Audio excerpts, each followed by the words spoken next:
So it won't be that. Oh, and Jerk's actually here with Kuro. They're both roaming. Alright, here we go. This is the Chen counter, baby. It's the dual roam strat, the Bounty Hunter Witch Doctor.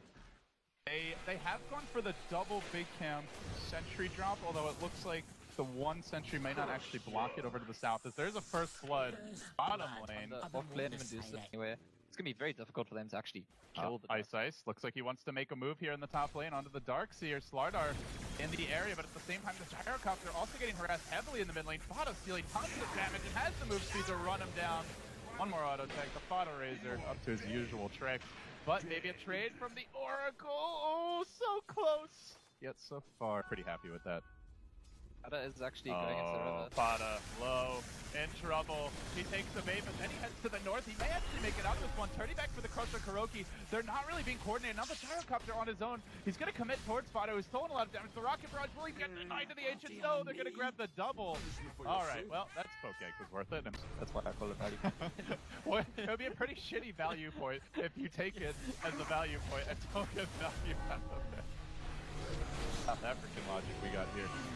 They can make the move on the bottom. Oh, the damage overwhelming from the Oracle, rolling through the mid lane, as well as the Bounty Hunter. What looked like a great start. From the early game, they're just making kills left, right, and center. They're so chaotic in their movements and their play, and now we're going to see it again. They jump onto mind control, they snare him up, they followed up with a quick crush. I mean, this is just on. You get a bit better on the cores, but it doesn't seem like it's enough to fully make up for it. Got a little CDC in them, don't you think? Like that Courier needs a second hit. He's not going to get it, but maybe I feel like CDC their roaming's different. It's a little more. It's very effective. It's just more traditional. But you know, like it'll be like the gyro roams once he hits level 6. So it's the same formula for aggressive game after game, or you know, if it's a strong ganking support, then he'll rotate. The similarity is the pace. Kuro actually gets the rotation from the gyro from the mid lane, the slaughter from I don't know what lane. What is going on? From Kuroki for sure. Yeah, he can continue to apply pressure here bottom. It's going to make it go on to Ice. So Razor actually runs in, and it looks like Chen's decided he's going to commit for this. They will get the Kuroki trade. They may also kill a Fada. The little golem's chasing him down, and he'll be okay, but forced to run away nonetheless as the Mystic Snake bounces all the way back to Matumba Man. Seen up very aggressively in the bottom lane. Matumba Man is fearless at this point. He's got no backup, really. Long range toss will connect. The Slark's gonna pounce. Mind control now caught out. This would be a big kill, and it looks like they should be able to grab it with proper Chen micro. Tries to turn with the wall. Ada will live to tell the tale, and Ice on the back of that. Those spells is a pretty big Chen buff. Lung cancer is coming soon for Wings with all the smoke that they've been consuming here, as they again use up what I believe is their last smoke for 8+ minutes. Innocence, they get caught out in the bottom lane and will end up going down. He doesn't have to stare with Tongue Man, who gets caught by a crush on the Rocket Rush coming in, pops the stick, tries to TP out, and will end up dropping just barely there at the last second. She fought. Dire's middle tower is under attack. Maybe they're deciding they need to chill. Save something for later. Kuro, though, there's the Blink reveal. I think they actually had already seen it from the ward, but in the end, he will go down. Kuro looking healthy. But yeah, this is definitely the timing where Wings get really scary, and they're going to try to abuse it. Now the cooldown comes through, Castle will bounce, but Fada needs to TP away very quickly, and does make it home on just a sliver of HP. Not so lucky will be Jax. The secondary crush finishes him off, but now Medusa gets into the fight. Tries to go into Ice, out of mana though. Follow-up amp damage, Centaur stun, very nicely microed here by Ice. Innocent, maybe the trade stays alive for now, does drop in the end though as they overwhelm him with a bit of additional burst damage, and onto mind control they go, laying into him, Rocket Barrage going to work, turns with the wall, tries to man fight this, but there's too many Chen creeps, he will end up falling, gets the trade, Kuro may get something here as well, Trax now online, just barely able to stay in range, get the kill, and then the turn back the other direction, get that little yellow goblin, can they do it? One last swing from the Mud Golem finishes the job. Chaos everywhere. Liquid have to be more and more afraid, I think, as they farm. Trax trying to eke a little farm out of this Radiant jungle, and Chen marches in, but he walks into Odette Fort as well as the wall, but the turn crush comes Faith Beyond trying to spin this one on its head, and the Oracle arrives, looks to keep the team alive a bit longer. Follow-up amp with a mind control, they're going to lose him as well. That's 3 down for only a Chen. Not worth it.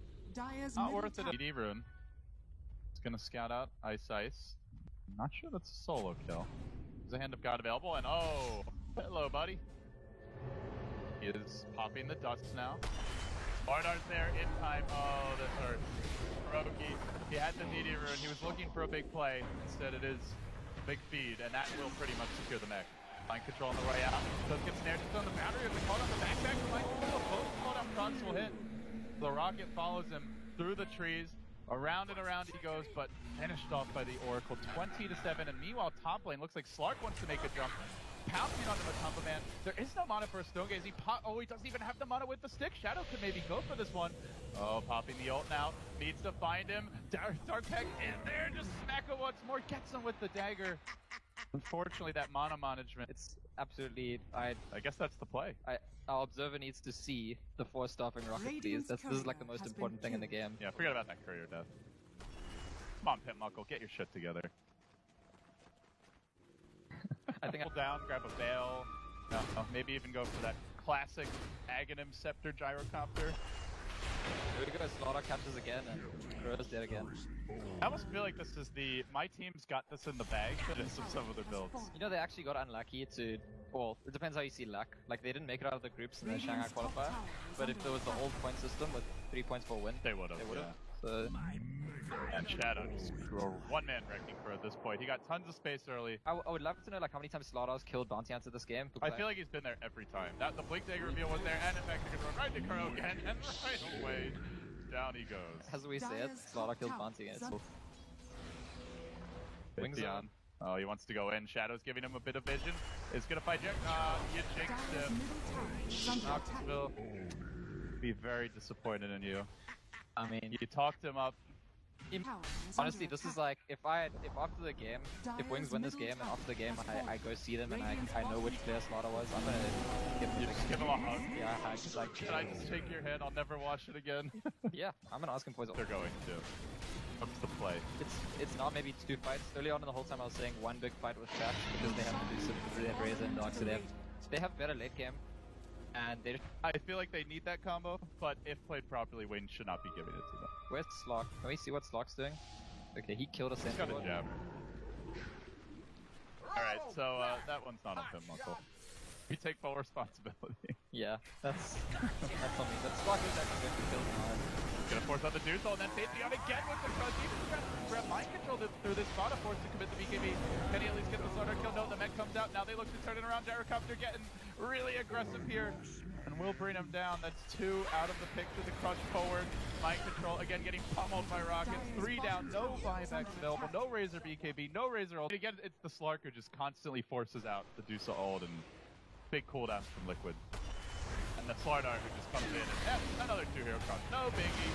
Nothing to see here. Just another regular day in the life of Faith Beyond. Who won't find the additional bounty hunter kill, but has thoroughly beaten down Liquid. Their base is in shambles. Now the fields are being salted. Family members carried off. Wings are taking over. I don't know if I want to be that guy, but I think this game is like very, very close to over. I don't know if there's been a lot of teams in this tournament that like when the first round go down, they just call GG. I don't know if Liquid's that kind of team, and like they do have late game, so maybe they're misery. Because aside from that first couple of minutes, it has been misery for them. Start to finish. Very one-sided for Wings here. The Chen army marches in. Missiles constantly harassing Thada, and it does really seem like the missiles have been the biggest issue for the Razor. Yeah, he's got BKB, but unless he's willing to commit it, Katsu kept out of the fight. They get another homie missile on him and comes down, and then the crush comes down. Only connecting on mind control, but it forces out a Fada BKB. And Shadow jumps forward, lunges in, kills off the Bulgarian, looking for more now. Direct on the retreat. Fada at least gonna force Shadow away, but he's still holding Aegis here. He's still got the gem. 5,300 gold up. They may actually defend the base, but it costs them heavily in terms of buybacks. And again, Faith Beyond with the Blake, the crushes, and even the Dusa ult committed. Now the Yule Scepter on the Slardar. Can he blink himself out after this? The 4-step out. Gyrocopter to the rescue. And he is gonna save the day. And Shadow's back in for round 2. The feeding frenzy continues in earnest. Liquid are toast at this point. 3 more dead, and that's at least 1 dieback there, I do believe, and there's the GG. Absolutely brutalized here.